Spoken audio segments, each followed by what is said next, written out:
Great. And I see we're getting to a point with a critical mass. So let me start and welcome you to another Bard Center for the Study of Hate webinars. I'm so delighted we have Mark Hurtubise with us today. Mark is a former college president, not of one college, but of two. He's an attorney. And most importantly for the talk today, he was the president and CEO between 2005 and 2017 of the Inland Northwest Community Foundation. Mark and I connected through our common friend, Christine Hoover, who directs the Gonzaga Institute for Hate Studies. And there's now a consortium of hate studies centers around, actually around the world, an increasing number. And Christine directs the first one. And it's located in Spokane, which is where Mark is. And it was just a wonderful thing that you connected us together so that we can collaboratively talk about the important issues that Mark is going to address today. I also want to point out, I know there's some students on this webinar as well, that the Gonzaga Institute is going to, assuming COVID allows, have a international conference in November. And I always fund and bring a couple of Bard students to the conference to meet some of the academics and some of the practitioners of countering hate. They're frequently in association with projects, senior projects, and other research they're doing. So I really look forward, Mark, to bringing some students out, to have them sit down with you and have a cup of coffee or a meal and talk, more fully about the issues we're going to address today. So what we're going to do today, this is going to be an hour. Mark is going to address the question of philanthropy funding hate groups and his experience and his concerns and his suggestions about how to deal with this. You'll see a Q&A button in the bottom of the Zoom box. If you have questions as you're going along, feel free to put them in. I'll remind people at the end of Mark's presentation to ask questions. I'll moderate them. I'll ask a couple of questions that I have for Mark too beforehand. I'm sure this will be an illuminating discussion. So I'm going to close down my video and turn it over to you, Mark. And thank you so much for being with us today. I appreciate it, as we all do. Yeah, thank you very much, Ken.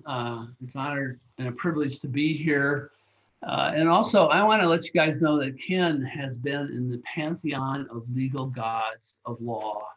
And you're probably thinking, well, what is that? He got to argue in front of the U.S. Supreme Court, and that is a rarity. So it's certainly my privilege as a lawyer, because as a young lawyer, you think, wow, you argued in front of the Supreme Court. So congratulations, Ken. Also, I want to thank Bard College for having this center. I really believe these kinds of centers probably should be sprinkled throughout the whole United States, not only in college campuses, but maybe in corporations, as well as private foundations. I also want to thank Chris, who's the guy behind the scenes, who's doing the AV support for us. And thank you all for being here. I love, Ken, when you said students and food. There's certainly a magnet relationship there. So if anybody comes out, I look forward to saying hello. And also for the students, I know it's a tough time with COVID. And I recognize that, we all recognize it, but stay focused on what you're doing, because you're reaching beyond yourself, you're reaching for your future. So stay with it. It's an admirable time that you're doing that. So there are going to be references that are going to be attached to this video once it's taped. So I'm not going to get into the weeds of some of the things I'm going to reference. You can certainly look at those references if you want to, please. Short articles done by colleagues as well as other organizations on this relevant topic. January 6th, 2021, what happened? Right, a mob storms the U.S. Capitol. I want to give you three things that are relevant today, because three things exist, and they have existed. One, there's a common ideology between those participants who were those members of those mobs. Number two, there was a network of online communication systems that were in place, that have been in place for a long time, which people are able to communicate, not only their laptops, but also their phones. And then thirdly, which is going to be a little more alarming, This is partially funded by philanthropy. You know, philanthropy, you look at foundations, you look at private individuals who contribute to nonprofits, you look at community foundations, those are examples of philanthropy. It's a $1 trillion industry, and they do great work. That can't be denied. Look at the Bard Center and the endowment that it has. Look at hospitals, look at food banks, look at the homeless shelters, look at the arts. I mean, communities would collapse if we didn't have philanthropy, because you can't rely exclusively on taxes and commerce, the buying and selling of goods and services. But the time today in 2021 is to examine philanthropy. Philanthropy has existed as a privileged environment for a long time, for decades. I've lived in that world for 12 years. Think about this. You don't have any stockholders, so you don't have people clamoring for dividends. You don't pay federal income tax. I wish I didn't have to pay federal income tax. You don't have to answer voters. You don't have to get voted in every 2 to 6 years. There's very little accountability, very little transparency, and you can live in perpetuity. Now, that's not going to happen to me because I left foundation work. But you typically think of private foundations, and I'll make this distinction between private and community foundations. Private foundations are like the Bill and Gates Foundation, Bill and Melinda Gates Foundation here in the West Coast. And then community foundations. Private foundations are usually established, right, by individuals who put their family money into this private foundation and they run it. And then you have community foundations. There's 800 of those in the United States. And those community foundations have multiple funds, thousands of funds, sometimes in one community foundation. The Cleveland Foundation has assets of over $1 billion. So what's great about community foundations is you don't have to be a big donor. You can get involved at the level of a couple $1,000s and establish what you call your private fund, which then the community foundation invests those funds, and the earnings off those funds many times then is available from which you can award grants as a donor to a community nonprofit. Now, one of the fastest growing charitable vehicles with community foundations and what you call commercial national charities like Vanguard, Schwab, and Fidelity is donor advised funds. Those are called DAFs, right? There's 700,000 DAFs now in the United States with assets of over $120 billion. That is big business. They are interesting because they have no payout requirement right now. So you can establish a DAF, let's say at Fidelity, and you never have to make a payout requirement from that fund. So one question we would be asking if this was a classroom is that a charitable act? It's certainly a legal act under the tax code, because you establish a DAF, put that money into the DAF, and you get a tax deduction. But that's a legal act. Is it really a charitable act if you don't put those monies into the community to help improve the world? DAFs are established by community foundations and at commercial charitable foundations. The key to make it a tax deduction is that the donor has to relinquish control over the investments and the distribution of those funds from that DAF. In other words, the donor makes a recommendation as to what he or she would like to see a grant from that fund to go to, which nonprofit, but the charity, like a community foundation, does not have to follow the recommendation of the donor. If they were required to follow the recommendation of a donor, it wouldn't be a charitable contribution. And this is going to be important later on in what I want to say. I was president and CEO, as Ken said, of Inland Northwest Community Foundation from 2005 and 17. What a privileged world. Friends, altruism, people who in good faith believe they're giving you their funds to improve the world. You work with generations, you work with universities. Inland Northwest Community Foundation serves 20 counties, 10 in North Idaho and 10 in Eastern Washington. It's about the size of Illinois. So we were able to grow our assets from about 42 million to about 115 million. We doubled the number of funds. But more importantly, we had created greater visibility than before. We also established relationships with other donors to where we co-funded projects to help improve the community. In August of 16, after 11 plus years, I decided to give notice to the board. It was my intent to renew my contract beyond June of 17. I had an interest in transitioning to other projects. Everything was celebratory. It was a lot of fun. I was waiting for my last banquet. And in late December of 16, a 7-figure donor who established a donor advised fund at the Community Foundation recommended a grant to VDARE, capital V, capital D-A-R-E. Now, we had previously awarded grants to VDARE at the recommendation of this donor, but it came over the AP wire in late December that VDARE could very well be a white nationalistic organization, a charity, even though it was a 501c3. 501c3, right, is a classification the IRS gives to organizations, so they classify them as charities, which is our 501c3 organizations. That was alarming. So I wrote the board chair, who was relatively new to the foundation, didn't really know him very well, and suggested that he and I meet with the foundation's attorney to go over this, because I think this should be postponed, the grant not be awarded until his full board review. Now, I'd like you to note the foundation's attorney's law firm was also a law firm for the donor simultaneously with the foundation. The board chair, outside of my presence, met with some staff members. I wasn't available for this meeting, and he had forwarded a message to the staff that he and the foundation's attorney agreed that the donor should be put on notice that the grant was going to be awarded. Now, I'd like to ask all of you, if we could talk to each other, what would you do? Right here, you've been president, built a lot of relationships, a lot of trust, a lot of hope with those dollars that were given to the foundation. And the board chair with the attorney telling the staff, notify the donor because we think the grant should be awarded.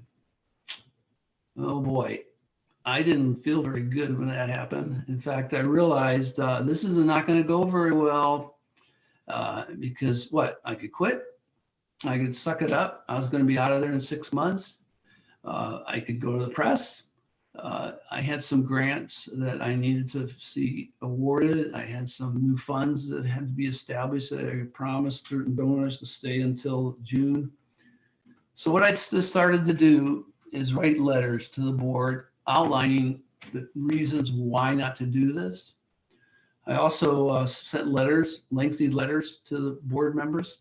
I attended board meetings, one of which was attended by the foundation's attorney. And when I walked in that meeting, I decided I wasn't going to be the foundation CEO any longer. I was going to be an attorney. This was not right. This was immoral.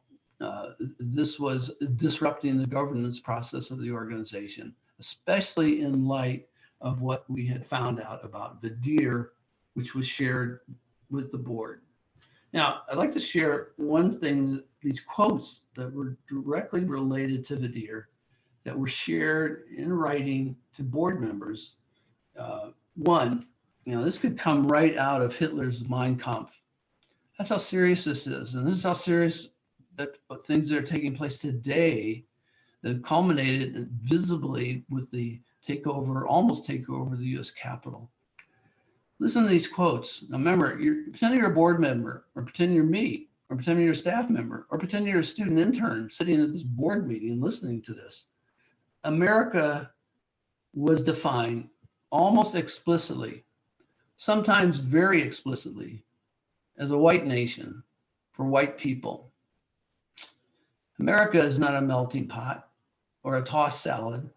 Diversity per se is not a strength, but a vulnerability. Jewish support for non-traditional immigration has the effect of weakening America's historic white majority.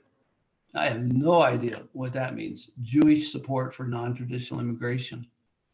And as recent as 2017, again, provided to board members, There's ethnic specialization in crime, and Hispanics do specialize in rape, particularly of children. They're very prone to it compared to other groups. Now, that isn't repulsive enough if you're on the board to say we can't attach ourselves to that organization because there's going to be an implication that we condone that philosophy. We also shared with the board other justifications. For example, there's going to be a serious public relations issue here. We have a governance problem. This is a non-delegable duty. No board member can go into the organization and tell the staff to award a grant. Can't delegate that. That's board responsibilities. There's overwhelming legal authority. I now started communicating with attorneys. I had 3 different attorneys look at this through this process, all of whom agreed that you had unilateral authority to deny the grant. It's a recommendation. And there had been a precedent set at the foundation where there was a grant that was denied at one point in time because it compromised the philosophy and values of the foundation. Also, even though we allowed DAF donors to recommend a grant and that would be awarded to a nonprofit anonymously, the check had the name of the foundation on it. So the public would not perceive that this was a grant coming from the anonymous donor, but rather the foundation. So the donor was using the foundation to anonymously finance Badir, his personal philosophy, and he wouldn't be held accountable. It would be the accountability of the foundation. All this was being shared. And why do you want to finance hate groups? There's no reason to do that. The board's response. Okay, but the donor has, through his attorney, the attorney's law firm, the same one that represents the foundation, that there might be a lawsuit if we deny the grant. I said to the board, it's better to say goodbye to this person. He is not going to sue the foundation. He's not going to want to be known publicly as a white supremacist. That risk is minimal. What do you think he's using the foundation for, to stay anonymous? It's better to say goodbye. It'll be celebrated by taking the high moral ground. You know, remember, this is 2017. The Me Too movement's going on. You know, a lot of things haven't happened yet, like they are today. The George Floyd thing hasn't happened yet.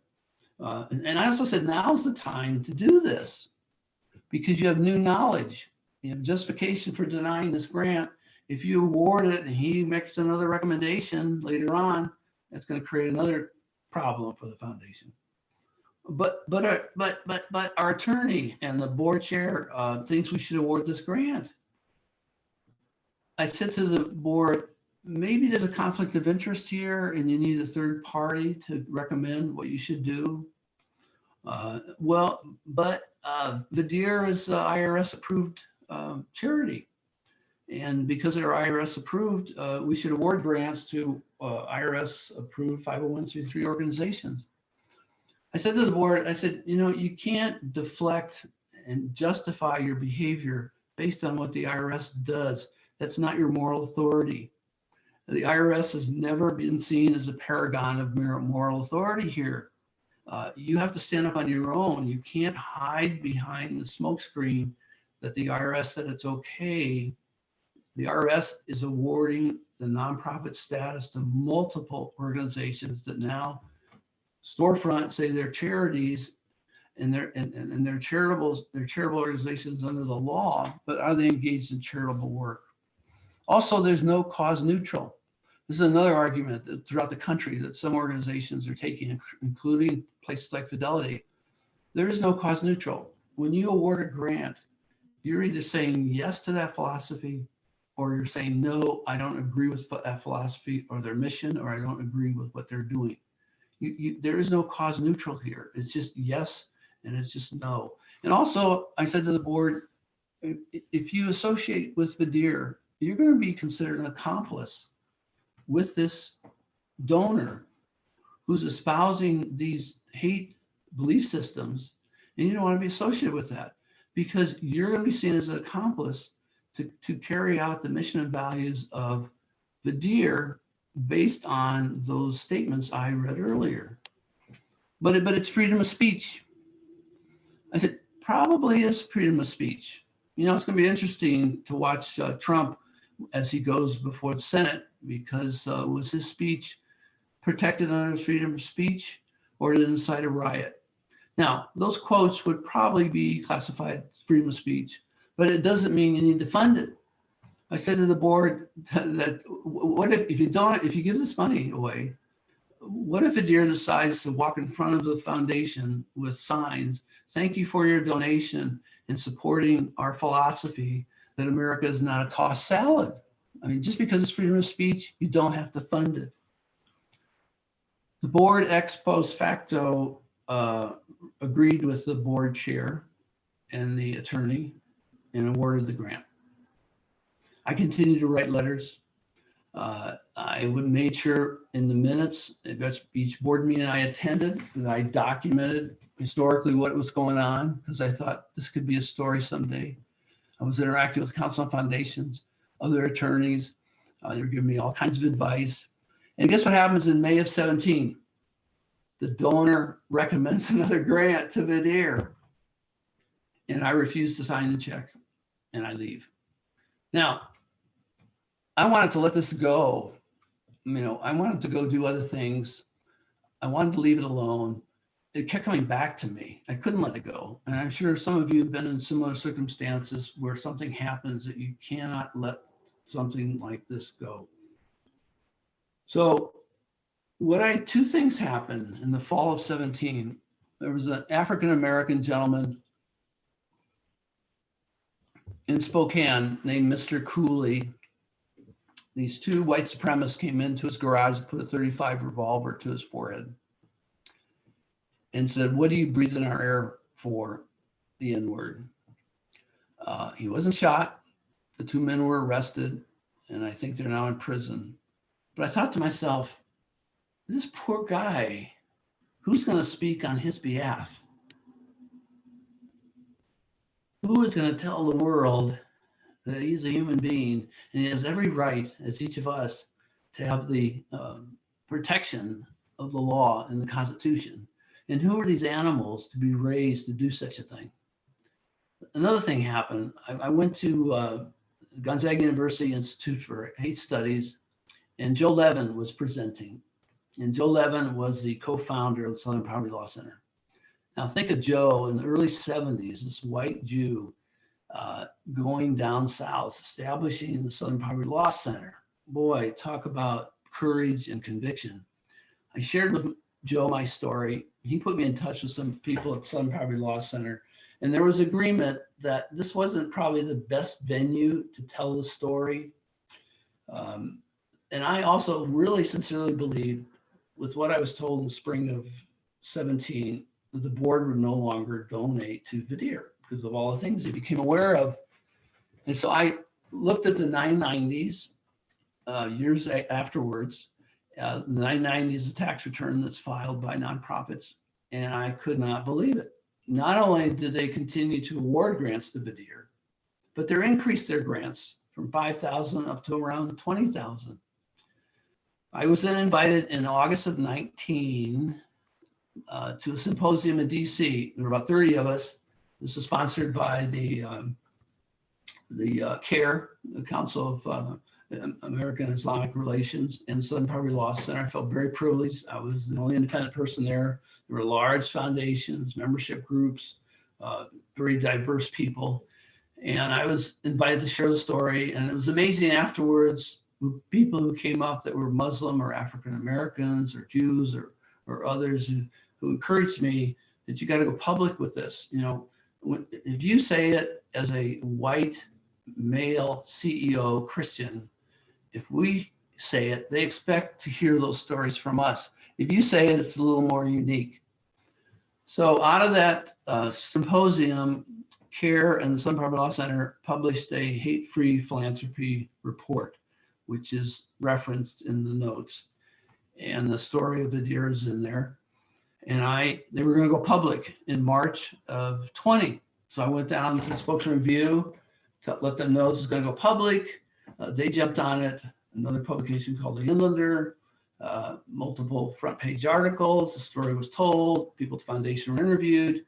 And guess what happens? 3 years later, 6 days after it goes public, the foundation, which has been rebranded to Novia, states that it has passed a one-page hate policy. Now that's good, but why did it take 3 years? You know, there's a story of a farmer, and the barn catches on fire. And the wife wakes the farmer up and says, honey, the barn's on fire. This is midnight. And he said, oh, it'll go out by itself. So he goes back to sleep. And at 3 o'clock, the wife wakes the guy up and says, hey, the barn is still on fire. We've lost all our pigs and all our cows. And the guy says, what were they doing in the barn? They should have escaped. I'm sleeping. And at 6 a.m., the wife wakes the farmer up and says, hey, our neighbor's barn is on fire. Don't you think we should do something? They'll take care of it themselves. In a way, that's kind of what happened here. You know, this story is also applicable to commercial national charities like Vanguard and Schwab and Fidelity. And it's happening not at the $20,000 level. It is happening at the multiple $1 million level. There are significant projects that have been underwritten by these organizations to these hate charities, which can be traced to these platforms, which radicalize and indoctrinate these people, some of whom were in Washington, D.C. earlier this month. There are 2 reports, and they're referenced in my notes.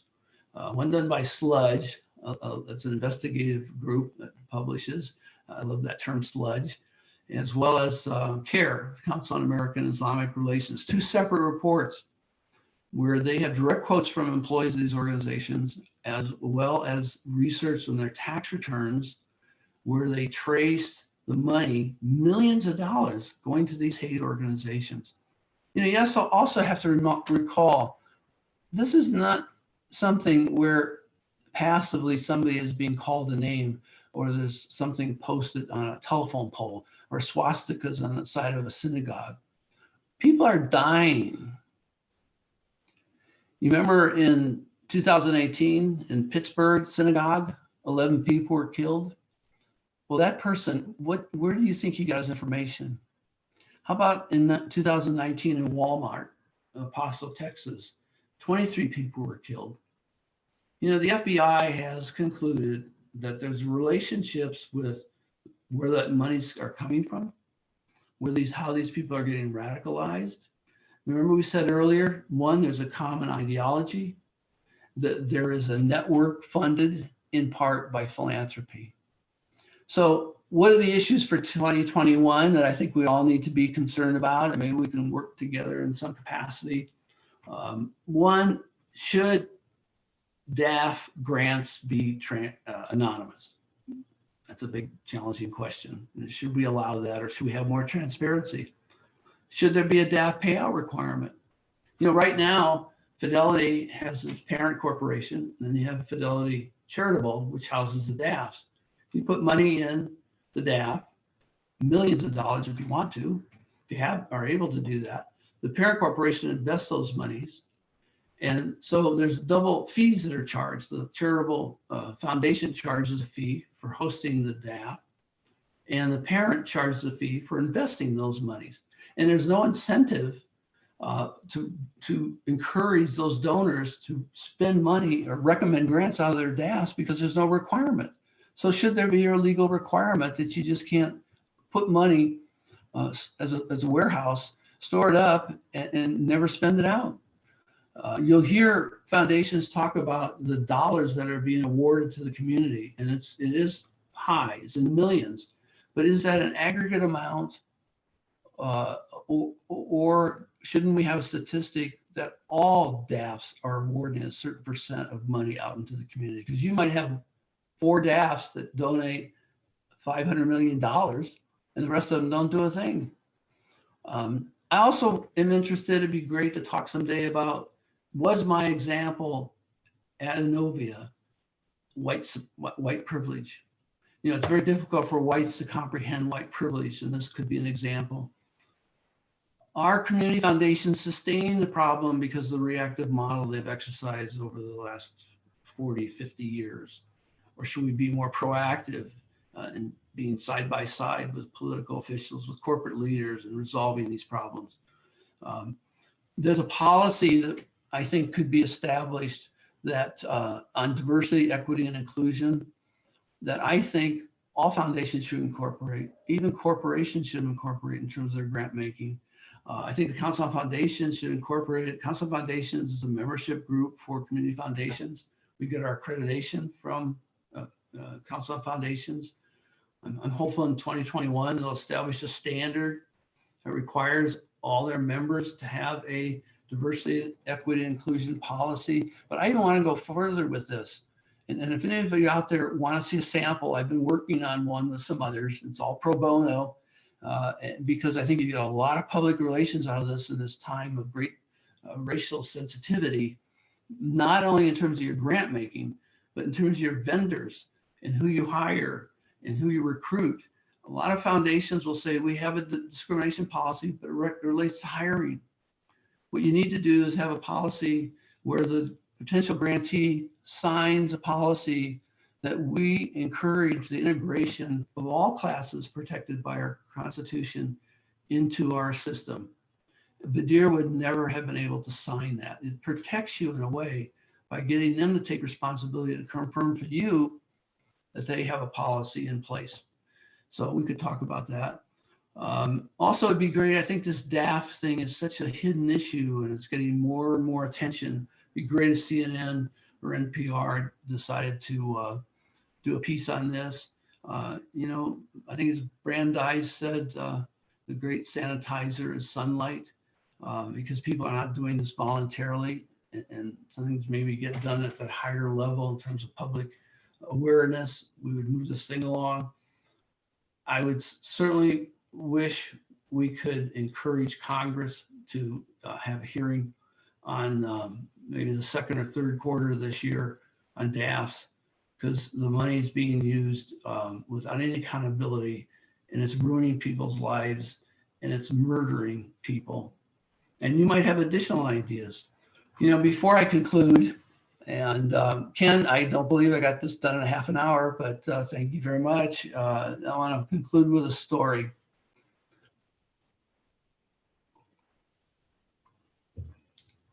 You know, before I do this, one thing I think is important too is philanthropy is a precious invention. It allows people to institutionalize their charity to do good. You know, it's the business of hope, and you don't want to you want to keep that purity. You want to be beyond reproach.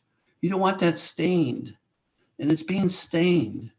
You know, I have worked with so many people in higher ed as well as in the community foundation where they're giving their livelihoods and their dreams and hopes to an organization because they trust you and hope that you're going to be beyond reproach and you're going to carry out that responsibility in an admirable way. But finally, we have a 3-year-old granddaughter, a little over 3 years old. Her name is Anna. And you know, when you don't have to deal with your grandchild 24/7, little Anna to me is the quintessence of innocence and perfection. And maybe because I'm not there 24/7. But I said to Anna pre-COVID, I said, Anna, I want to talk to you. I want to play a game, right? And she runs over and sits down in front of me. I said, I want to talk about world population. And she says, what is that? She says, what is, and the way she said population, you know, population. I said, okay, I want to talk about the people in your neighborhood. She said, well, I got a friend in the neighborhood. His name is Jerry. I said, well, that's great. I said, Anna, what color is Jerry? And she pauses and she said, sometimes he wears a green shirt. I said, is he green? And she pauses again. And she said, sometimes he wears a purple shirt.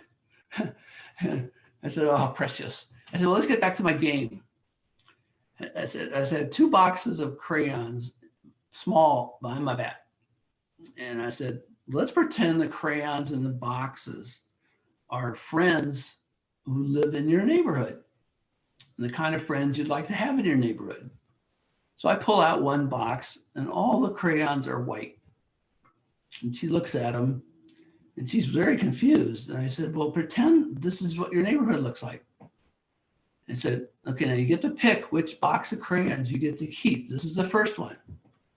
So I set it down and pulled the second one out. And the second box of crayons is all different colors, right? All the different colors that kids are drawn to.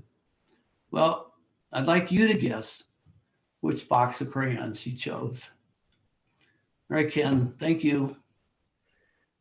Thank you so much, Mark, for that. And especially thank you for your leadership on this issue. It's, I think, incredibly important that philanthropies and legislative bodies and others at least consider and wrestle with these issues. It's important for the reasons you so well articulated. I want to ask you a couple of questions. I want to encourage people to continue to put in questions in the Q&A. I do want to reiterate and thank you for the list of resources which everybody who registered for this webinar will get tomorrow. They're very useful, and I thank you for taking the time and putting them together. I also want to mention, especially to the students here, that the center has a summer internship program that sends students to NGOs that work on hate. And 2 summers ago, I did not quite know why, but we sent a student to work with the Southern Poverty Law Center. And what was she doing? She was researching which hate groups have 501c3 status. So there's another connection with the issues that you're raising. And, you know, for students who want to, you'll get more information about that in the spring, but I just wanted to flag that for you. So let me ask you a couple of questions, because I think all of us are concerned when tax, deferred tax-free money goes to groups like this. But I see some other issues here that I wonder how you would address them. I think I mentioned to you, I have a couple of friends who participate in donor-advised funds in the Jewish community. And they both had a problem a couple of years ago when they wanted to direct funds to a group called If Not Now, which the mainstream Jewish community saw as too strongly, in their view, anti-Israel. These were young students who had a different perspective, and I understand why the federations had that point of view. But it raises the question of, who defines hate? So I just want to pose that problem to you first, and then I have one other question I want to ask you. Well, Ken, you started out with such an easy question. This is a great question, and because I think for the United States and the policy that I'm suggesting, that it goes to an organization that tries to prohibit the integration of individuals that are protected by the Constitution based on class. Because analogous to your question is the issue of abortion. People immediately will bring up, well, what if about abortion? And what if the DAF wants to fund an abortion clinic, or the foundation wants to fund support an abortion clinic? Right now, the fetus is not a protected class. But when you qualify it as protected class of people, and if you have a nonprofit that is working against the integration of a protected class, my bias is I don't think they should get a gift. Now, that's in the United States. Now, if an organization in the United States is deciding, well, I'm pro-Israel in terms of its expansion, well, I'm pro-Palestine because I don't think they should expand, that's going to be a very serious philosophical debate that has to be addressed. Because I don't think, again, my position is that if an organization states we're cause neutral, you're not.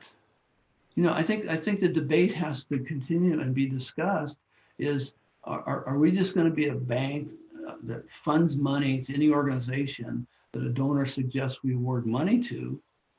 Or are we going to take a philosophical position and we're going to stand by that position? because when you can't, it's like somebody to me who executes somebody under capital punishment. The guy who pulls that lever, I don't think he can say, well, I'm cause neutral. I'm working for that organization that just killed somebody, but I'm cause neutral. It's a tough question, but Ken, I think it's an important question to continue debating because it infiltrates everything we're talking about. And a person can individually still donate to any cause he or she wants to, but organizations have to challenge themselves and confront that issue and debate it. Because I don't think there's any cause neutrality. That's what these commercial organizations have hid behind, and we got to tear that down. Great, and thank you for that. And I have one other question for you. I spoke about this whole set of issues and shared a lot of your writing with a friend who used to direct one of the major Jewish federations in the U.S. and he's concerned about hate groups as much as you and I are. But his position was that he thought that these donor advised funds should be able to send money to any 501c3, and he raised two issues that I'd like you to address. One was he thought they'd have to divert resources to investigate groups, and does that have an implication on the charitable gifts and the amount of money?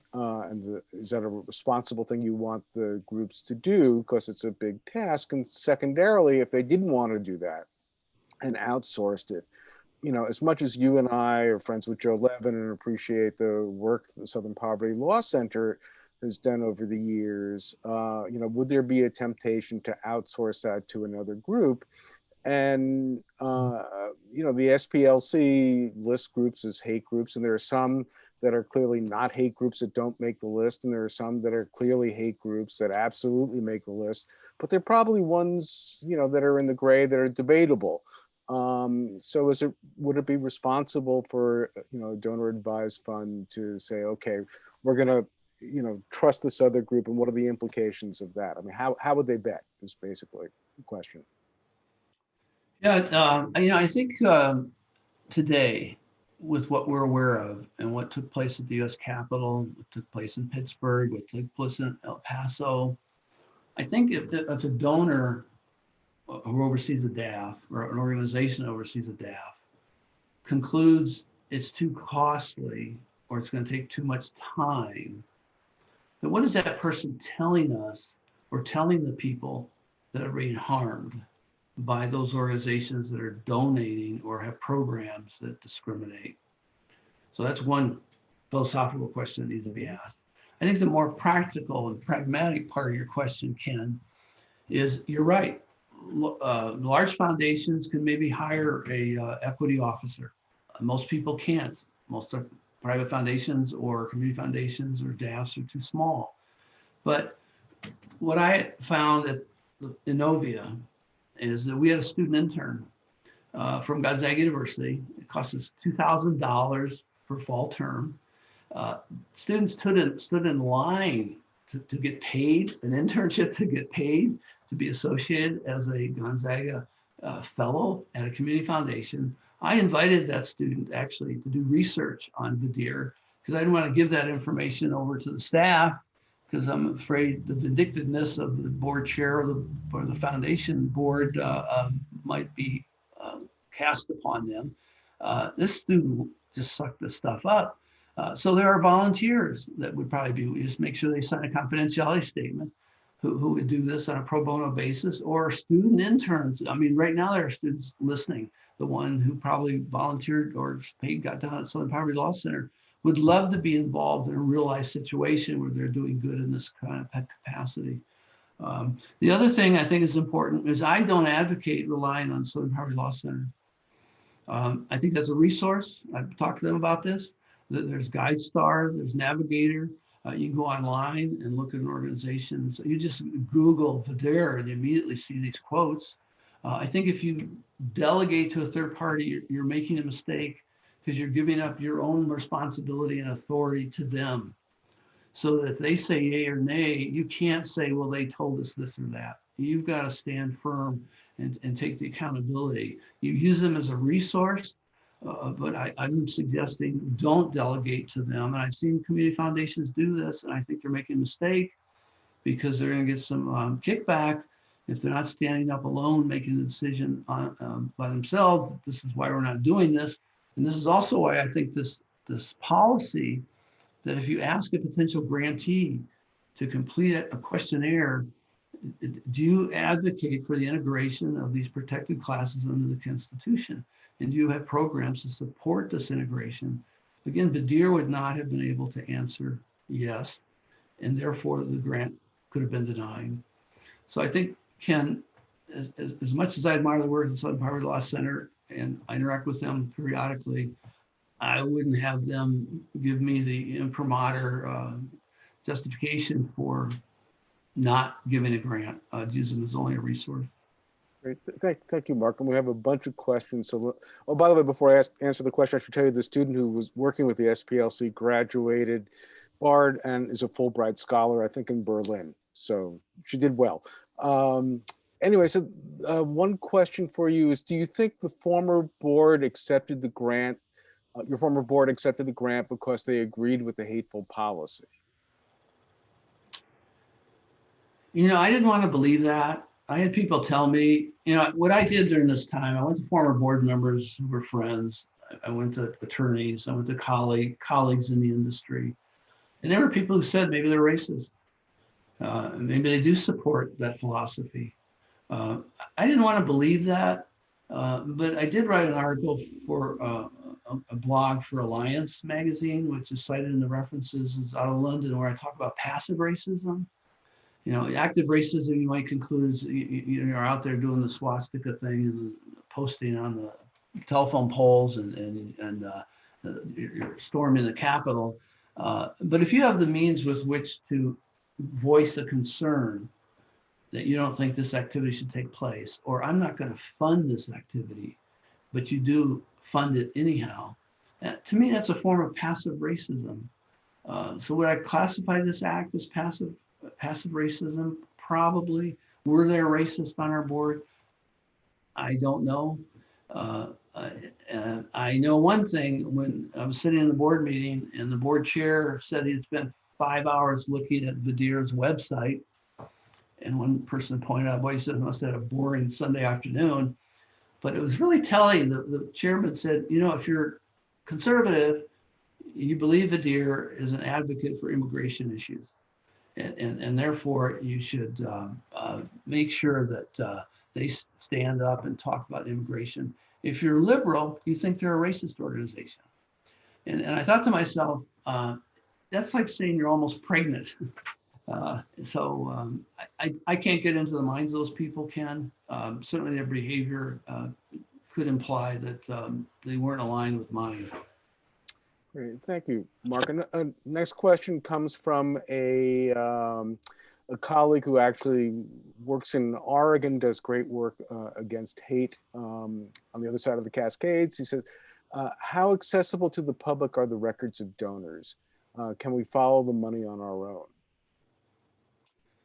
Yeah, that's another great question. What right now, when you go on Vadir's 990, or you go on the foundation's 990. Right now, it's a requirement that's if a grant is given $5,000 or more, it has to be listed on the 990. But the donor's name is not listed if it's an anonymous donation. So that when I looked at the 990s and saw it went from 5 to 20 some thousand, it said that the foundation had donated to Vadir without the name of the donor. So that's a big question this year is, should we allow donors to donate vis-a-vis foundations through their DAFs anonymously? Because if that person's name was included in that tax return, I'm sure there would have been outcry in this community with respect to that person. So it's a great question. It's very difficult. And until the tax code gets changed, right now they can pierce that veil is very difficult. Great, thank you. The next question is, when a donor puts money into a DAF, isn't there a contract between them and the DAF organization seems like that should govern what conditions of the DAF should be. I imagine DAFs can have missions and donors can find DAFs that match their interests. Isn't this something that everyone involved can be clear about at the front end rather than get into a standoff later? Isn't that the clearest answer? I guess another way of saying that to us lawyers is a question of notice. I mean, the notice of what you're putting your money into the thing. These are the parameters of where it can be given, where it can't be given. You don't want it, to deal with that. Give your money to somebody else, a different DAF. Yeah, right now the fund agreement clearly states it's a unilateral option on the part of the board to deny recommendation. That's required because it's not tax deduction. So that's there. The question is very important because more and more foundations throughout the country are adopting hate policies that puts donors on notice prior to establishing a DAF that we're not going to donate to organizations that are in contradiction to our hate policy. That's good. And that's what Innovia has done. That's very good. This policy that I'm suggesting, which is again is available for free, whoever would like to see a copy of it, I think should be signed by donors, should be signed by vendors, should be signed by employees, should be signed by volunteers. So you're absolutely right, Ken. So up front, that would have helped me. So the donor would know I can't violate that policy by recommending a grant that is contrary to the foundation's policy. So that is something desperately needed in 21. Right. And the next question was referring to some legislation that passed the Assembly in California last year, but not the Senate, about requiring DAFs to donate within 3 years, but didn't address any questions about hate groups. So the question is, how could legislation be written to define a hate group? And I guess the question I would tag on to that is, what are the implications of that on free speech if there was some legislative effort to define what a hate group is? Wouldn't that be great to hear that debate? I mean, you need, because the council on foundations and other membership groups are not progressing as rapidly as I think they should be in this area. And you can't go around individually to each foundation to see if they're engaged in this kind of activity where they're funding hate groups. That's why congressional hearings would bring all these kind of questions out, because I think the IRS, one way to do it is if the regulations and the tax returns filled out by a nonprofit, they're 990. Do you have such a policy? That you comply with this policy in your activities and your contracts and your grant making, because and again, hate is a very challenging word. In fact, remember growing up, your parents telling you never use that word, and now it's pretty fluid in our vocabulary. But there are some universal truths with that word. If an organization is actively engaged in trying to prohibit a protected class within the Constitution from engaging as an equal player in our country with all rights and privileges, then they should be awarded funds through philanthropy. And I think you eliminate the word hate, but you put it as a class of people that are protected under the Constitution. And if that organization that you're donating money to can't embrace that position and protecting people who are protected under the Constitution, I think that's the arena in which it should rest. Because if you get into hate, it's very ambiguous and it gets muddled and you get diverted into a debate which really doesn't have a solution. Okay, thank you. Now, one question in response to your comment about interns is most foundations have no professional staff, but I presume that's probably true about foundations, but donor advised funds, I would think, would have to have at least some professional staff, or am I wrong about that? Correct. If you're a foundation and well, you can't operate. I mean, you can have a private foundation. That's one thing. But private foundations typically don't have DAFs. Right. I mean, you could have one person run a private foundation, but you take a commercial national charity like Fidelity versus a community foundation, they do have staff. And because, and part of their fund classifications could include DAFs. But yes, you could have to invest those funds. And then when the donor recommends a grant, donor advisor, research has to be done as to whether you're going to award that grant. So I've never seen a case where a community foundation doesn't have staff. Thank you. So here's a question. Is it fair to say that using DAFs in the way you're discussing right now is a form of money laundering? It still gets to the place the person wants it to go, it just obscures the source. Well, laundering could be considered a criminal act. It's like you can avoid paying taxes, but don't evade paying taxes. But if you use it figuratively, in a more romantic way, you're kind of right. You know, I put $100,000 into a DAF. They invest the money. I get the investments for potential future donations to a charity. I don't have to do that. But you're absolutely correct. I get to hide. I get to hide behind the curtain, and nobody finds like those social platforms, those open communication platforms that are being used by these organizations. You're absolutely correct. You could donate to those organizations and never be known, and it's being done. Right. And then the next question is actually from somebody I know is a retired rabbi, and it asked if we have retirement or other monies with Vanguard or Fidelity, which I know the Reform Pension Board does, are we automatically in the DAF and unaware that the money might be spent on hate? You know, it's interesting. We have a Vanguard fund, my wife and I, and I'm debating whether to contact Vanguard and present to them the option of creating a policy that I've suggested before. It'd be great to find one of these that would break out of the pack, incorporate a policy that we've been discussing, and no longer do this. They would be celebrated. They'd be a role model. The same thing with a major corporation, whether it's a bank or whether it's Facebook, they had such a policy, they would be a role model. Because what could start to happen, those universities or hospitals or individuals who have funds with these commercial charities might start asking the question, do you have a policy that you can guarantee for me that none of your DAFs are funding hate charities? And maybe that should start taking place. I'm not there yet. I'm not suggesting we all create a boycott, but it could very well, out of a congressional hearing, that might, or out of a CNN report, that might start to happen.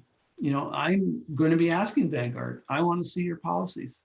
And if I'm not comfortable, because I have information that's been researched by reputable organizations that your DAFs are funding hate charities, I'm going to pull my money out. Yeah, and the next question relates to that. Is public humiliation really the only strategy to keep money from flowing into these hateful charities, or is there another legal strategy to stop this? Well, you hope the moral authority would guide people initially to make the right decision, and that's idealism. That's a world of Don Quixote.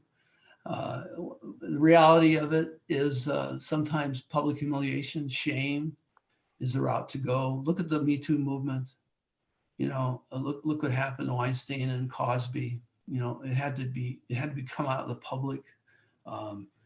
I think if Vanguard or some of these other organizations or or community foundation have hate policies, and it's discovered they're violating their hate policy, then you can talk legal. I think the congressional route and public debate, and like Brandeis said, the great disinfectant is sunlight. I think that's a better route to go to get things tied up in the court and expense. The attorney asked me, one of them said, well, how much money do you want? I said, I don't want any money. He says, but you got whistleblowing, anti-age, contract violations. Governance violations. I said, I don't want any money. He said, I've never heard anybody that doesn't want any money. I said, I just want to fix this so it doesn't happen on an ongoing basis. It harms people's lives like this Mr. Cooley. I would not suggest the legal route. I would suggest the other route first. Thank you. And one final question, and then we'll let everybody go. So can you explain a little bit how groups that have the problem of promoting hatred in the way that Vidar did. How do they get 501c3 status? What are the parameters for a hate group who's looking? Obviously, there's a benefit from being a 501c3. What are the parameters? Are there types of groups that, because of their hatred or other reasons, can't get a tax-free status? What are the rules? Boy, Ken, these are great questions. I mean, bullseye questions. You and I, it is so easy right now. If you indicate that your annual revenue over first 3 years is going to be less than 100,000, you could fill the form out and get 501c3 status, and no human being will look at it. It'll all be done by computer, that shows how anemic the IRS is with respect to regulating this as an oversight group. You and I could get together and say, we want to form 501c3 for the rehabilitation of Chihuahuas. We could form that nonprofit, classified as education, that we want to educate the people on how to rehabilitate Chihuahuas. We can start raising money. We can take a salary, pay for our overhead and our technology. That's pretty easy. So what Vidar does and some of these other organizations, we're going to form a 501c3 for educational purposes. The same for an art gallery or an educational institution. They fall into that classification. Very little oversight, very little investigation. They go underground. It's education for immigration. We're going to debate immigration issues, right? And then they evolve into what Vidar has become. And there are hundreds, if not thousands, of these organizations that are doing similar things. Another justification for congressional hearings. Great. Thank you so much, Mark, for your leadership on this and getting us to think about this difficult set of issues, especially at this difficult time in our nation's history. And I appreciate that. Everybody, tomorrow we'll get an email with a link. Please feel free to share both the resources that Mark kindly shared with me to share with you, and a recording of the program as well, as far and wide as you'd like. And I wish everybody a very good afternoon. And thank you again, Mark, for sharing. Yeah, thanks, Ken. Thank you. Goodbye, everybody. Bye. Take care. Thank you.